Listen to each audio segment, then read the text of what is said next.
За манай аймгийн хувьд бол Долоон сум бол тарган тахлын байгалийн голомттой гэж явдаг. Ер нь таруу гагнуураар халдварт өртөх эрсдлийн хувьд бол харьцангуй гайгүй. Ягаад гэвэл манай аймгийн хувьд бол ер нь таруу ер нь харьцангуй ховор цөөн тоогоор байгаа учраас бас нутгийн иргэд нөгөө агнуулахгүй хулгайн амтрал ер нь харьцангуй гайгүй байгаа. Тарган тахлын дархлаажуулалтын хувьд бол 7 сарын 15-наас 8 сарын 5-ны хооронд бол улсын хэмжээнд зохион байгуулагдаж байгаа. Манай аймгийн хувьд манай байгууллагын зүгээс өнөөдрөөс эхэлж бол дархлаажуулалтын ажил нь бол зохион байгуулалтаа явж байна. Тарган тахлын дархлаажуулалтанд бол голомтт нутгийн иргэд тэгээд таруу гагнуур антан агнуур эхэлдэг хүмүүс малчид одоо тарвны түүхий эдтэй харьцдаг одоо нөгөө арьс ус авдаг одоо ченжүүд авдаг тийм мөн эрүүл мэндийн байгууллагын ажилчид онцгой байдал цэрэг мэрэгжлийн хяналт хууль хяналтын байгууллагын албан хаагчид бол нөгөө тархар судлалын заалтаар бол хамрагддаг байгаа. За өнөөдрийн байдлаар бол цэргийн анги онцгой байдлын газар болгоцсондоо хамрагдсан. Тэгээ иргэд бол ер нь сайн дураар хамрагдаж байна. За иргэдийг яагаад сайн дураар хамруулж байгаа юм гэхээр одоо дотоодын аялал жуулчлалтай холбоотойгоор Монгол улсын хувьд нь тарган тахлын голомтын өндөр эрсдэлтэй бүс нутгууд гэж байгаа л да.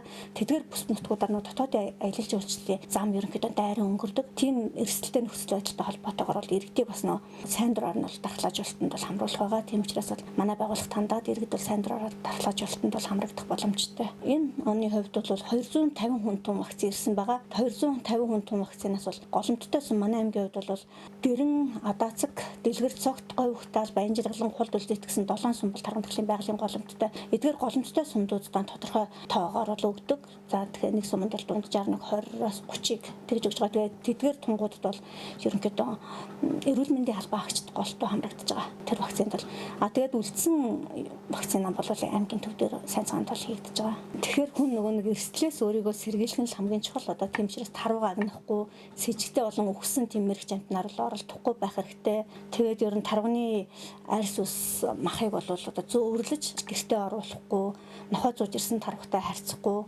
мөн тарганы одоо нүх тошин дээр очиж суухгүй эдгээр тохиолдолд бол эрсдэл үүсэж байгаа учраас эдгээрээс бол сэргийлэх хэрэгтэй. Мөн одоо өвчний хэрэг шинж тэмдэг илэрсэн тохиолдолд мөн бас мэрэгжлийн байгууллагууд нь шууд эмнэлэг дээр өөрөө хүрээд очих юм бол халдвар тарах эрсдэлтэй учраас утсаар одоо дуудлах хэрэгтэй. Одоо аялал жуулчлалаар явж байгаа тарганы мах идсэн байдаг. Тэгээд ирээд одоо халуурах ямар нэгэн шинж тэмдэг булчирхай цочих байдлаар шинж тэмдэг илэрх юм бол утсаар одоо мэрэгжлийн байгууллагад тарганы мах идснээс одоо ингэлээ гэдэг юм бас утсаар дуудлах хэрэгтэй. Тарган тахлаар одоо сэжигтэй тохиолдолд бол заавал нэг хамгаалах өмсгөлтэй очиж үзлэг хийж харьцдаг учраас тийм утсаар дуудлага өгч хэлэх бас шаардлагатай байгаа. Тэгээ гүйлгэх, дотор мухаарах, тэгээ цээжээр өвдөх, ханиалгах, цустай цар гарах гэсэн шинж тэмдгүүд байгаа. Тарган тахал өвчин нь бол ер нь бол мэрэгч амьтдын дунд нянгаар үүсгэгддэг халдварт өвчин, зоонозын халдварт өвчин, хуцаалдварт. Тэгээ мэрэгч амьтдын дунд бол эргэлдэж идэг тухайн өвчин бол нэг мэрэгчээс нөгөө мэрэгчийн хооронд бол бүүргээрээ дамжиж халдварладаг шимэгчээрээ.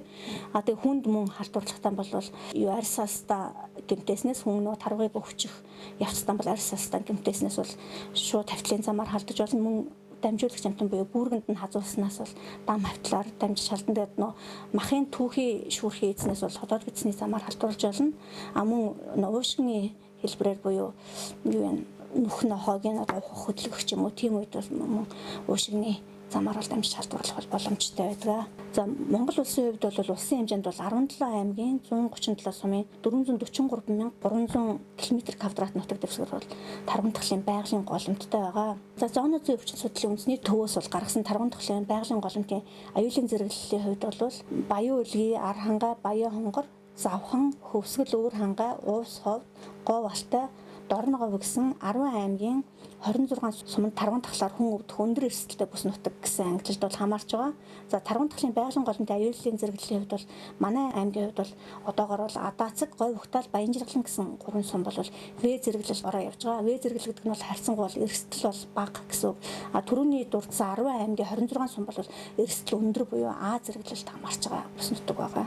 За өнгөрсөн оны хувьд бол ер нь Улаанбаатар хот болон 8 аймгийн 16 суманд тарган тахал өвчний бол сэжигтэй 22 дуудлага бол улсын хэмжээнд бол бүртгэгдсэн байгаа. За энүүнээс бол Ховд, Гов алтай, Завхан аймагт бол 6 хүн тарган тахлаар өвчсөн. Тэгээ 3 хүн бол нас орсон ийм тоо мэдээтэй байгаа. За ийм учраас ер нь одоо тарган тахлын улиралчлал бол 4 сараас бол тарган тахлын нөгөө амтнтайгаа холбоотойгоор улиралчлалтай явагддаг тарган тахлын өвчин. За 4 сараас эхлэн бол идэвхжээд 8-9 сард бол өвчний оргил үедээ хүрээд 10 сараас бол мэрэгч амтны хичээнд орсноостой холбоотойгоор бол ерөнхийдөө намжимл байдалд ордог. Тийм болохоор одоо яг бол үйлчлэл нь бол яг нөө оргил үедээ одоо ирж байгаа цаг үе юм. Ийм болохоор одоо голомттой бүс нутгаар аялах хэрэгд бол тархиндахлын дархлаажуулалтанд нэгдүгээр бол хамрагдах хэрэгтэй. Хоёрдугаарт бол аль болох голомттой бүс нутгаас тарууны мах идэхгүй, тарууга агнахгүй байх нь бас зөв. Хүнсэн тарууны махыг бол хууль бусаар агнаж хүнсэн тэргэлж цөөрөн газар руу тээвэрлэж оруулж ирснээс болж ийм эрсдэл үүсэж байгаа учраас бол одоо эдгээр эрсдэлт зан үйлүүдээс бол татгалзаж өөрийнхөө болон гэр бүлийнхээ бол эрүүл мэндэд бас анхаарал тавьж эрсдэл зан үйлүүд татгалзах нь бол таныг одоо тарган тахлаар өвчлөх эрсдлийг бол бууруулна гэсэн үг юм аа.